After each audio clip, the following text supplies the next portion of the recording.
Hi friend, మనకైతే పొద్దున్న ఉగ్గు తినబెట్టి స్నానం చేపించి పడుకోబెట్టినాం అనుకో మధ్యాహ్నం 2 గంటలకు 1:30కి అట్లా లేస్తాడు అనమాట. ఆయన లేచేసరికి అన్నాన్ని బాగా మెత్తగా మ్యాచ్ చేసేసి కూర వండితే ఆ కూర కలిపి తినబెడతాం అనమాట.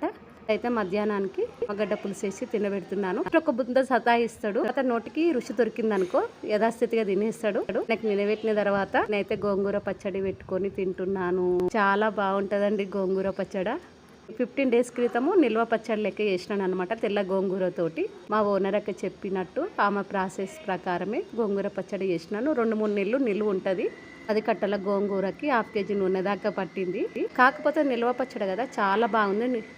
అన్న ఎమర్జెన్సీగా ఇంట్లో కూరలు లేనప్పుడే మాత్రం వాడుకోవచ్చు గోంగూర పచ్చడి. మేము ఇంట్లో ఉన్న ఇద్దరమే అన్నమాట, మా బాబు నేనే. కానీ ఉసిరికాయ పచ్చడ, మామిడికాయ పచ్చడ, గోంగూర పచ్చడ, చెడకాయ పచ్చడ కంపల్సరీ ఉండాల్సిందే మాకు. ఎందుకంటే నేను పని హడావిడిలో పడ్డాను అనుకో, రోలింగ్ సారీస్, కంప్యూటర్ ఎంబ్రాయిడరీ